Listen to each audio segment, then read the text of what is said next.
Could you just give for the audience a brief description of what your interpretation of what a good stand-up meeting is, and how often do they happen, and how many people attend, that sort of thing? Yeah, so first and foremost, if it is something that's going to be out on the floor, I've always lived in kind of the MDI world where you've got, hour by hour, so you've got a kind of a tiered system into a war room than the plant. But if you're out on the floor in front of an SQDC board, first things first, and this is something, it doesn't matter if it's my first day going into a place or if, I've worked there forever or what level I am in the organization. If somebody, CEO, doesn't go up to the person whose board we're looking at and say good morning, go right back and do it again. Literally turn around, come right back and do it again.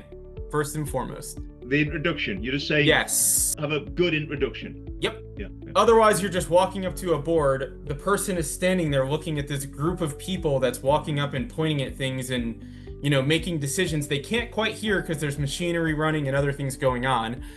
So first and foremost, good morning and how are you? And just validate the person's existence, Right. First and foremost, because that's a mistake that is, I don't understand how we still make it. But from then on, it's what are you actually trying to get out of it? And that's really, it's something called daily direction setting. So a lot of these things, stand-up meetings, the big error is focusing on what went wrong and then living in that and staying in that what went wrong. Here's what went wrong, and then that, again, the incentive that creates is the person who's telling the story and trying to explain what went wrong gets into this mode of personalizing it, and it went wrong, but here's what I had to deal with personally in all of that going wrong. And that just, distracts from the whole point of it, which is, okay, what are we going to do about that today? So the fundamental point is daily direction setting. So I'm used to this, again, an SQDC board that it's hyper structured. It's a trend chart. Sometimes you've got the little red, green, yellow KPI at the top, but trend chart, Pareto, newspaper. And newspaper is kind of our culture's term of like an action register or something, a list of things that need to be done in the future. But an issues log or something? Yeah, exactly. Yeah.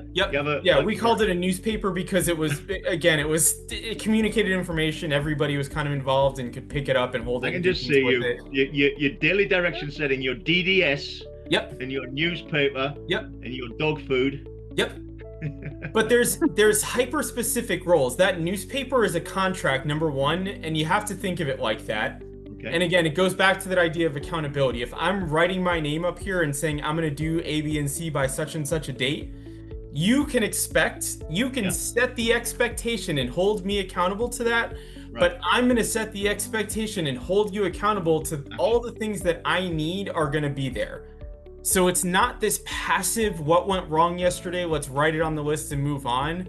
It's an active and intentional thing where we're talking about, John, you've got 8 hours today. Yesterday, this specific failure mode caused us to lose 6 hours. A pump failed. I want you to do a root cause analysis on that today. You can take Alex from maintenance and go and do that. We'll plan for it to take about 2 hours, where you can come back and say, okay, I've realistically got like an hour free today, and then I've got an hour meeting. If you want to free up a second hour, offload that meeting or, help get me support. So it's this discussion of how are we going to actually make this thing happen? Because when you get to that level, you can actually live in accountability and, more to the point, do the thing the board and the stand-up exist to do, which is set a direction for whatever the next interval of time is. So for a VSM, you're generally looking at a year. It's PDSA all the way up. So at the shop floor level, it's PDSA at a shift from shift level. It's Gemba walks hitting each SQDC board, talking about this is what went wrong at a very granular level. Here's what I can commit to it today to make progress on it. And here's what that progress looks like. And everybody getting on the same page about that. And rather than going in different directions, because the action register has everyone's different names, so they get this idea that I have my own individual tasks.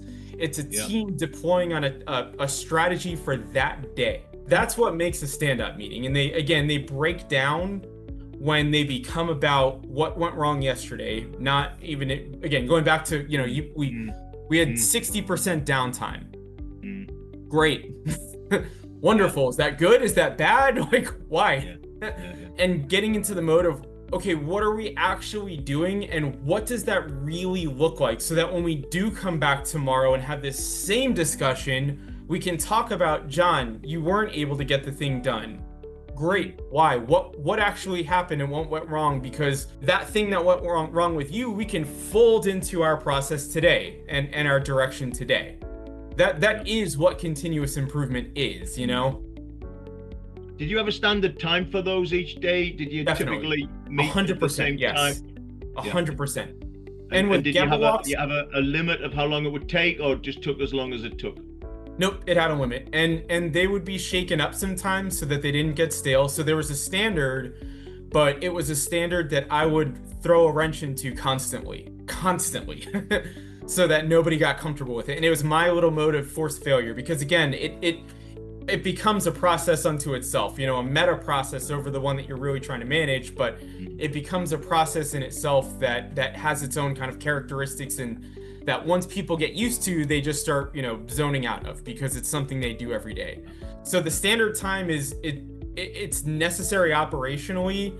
The standard work is where you do want a standard for it, but if it becomes too fixed and too rigid, it just breaks down the same lines that it would otherwise, because people aren't, again, you're not latching on to the meat and bones of it, so to speak, which is that tactical, here's what we're doing today, here's what we're going to come back and check on tomorrow and have a realistic discussion on tomorrow.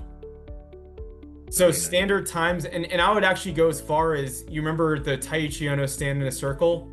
And I'm sure there's people from Fort Worth probably watching this right now who have some mixed feelings on this, but I would do stand in a circle with my team instead of we would take a break from the stand-up meeting for a day and do something totally different, just to kind of refresh on the reason we're doing this is for this process. So for 45 minutes, I'm going to put you back in that process with a sign around your neck that simulates what the Japanese would do, which is, Alexandra, you don't speak a word of Japanese. You're going to spend 12 hours with this operator over here who doesn't speak a word of any of the languages you speak. And you're going to identify 600 things about their job that can be improved and work with them on improving 25 of them. And you're going to report back on all of it tomorrow. And it's an impossible exercise. That's not the point. The point is if it starts getting too stale, break it and throw everybody back into, okay, this is the point of this thing again. We're setting direction to make this thing better, because this is where we get our revenue from. This is how we keep people gainfully employed, Nice. So to boil all of that giant rant down, I would say the point of it is daily direction setting. It's, daily direction setting. Yeah. At first, you can kind of vary around there's no right or wrong way to do it. It's going to depend on the organization, the culture, the people, the nation that it takes place within. There's no right or wrong way. Again, it comes back to, at the end of it, are you reflecting on what worked, what didn't, and what you're doing tomorrow?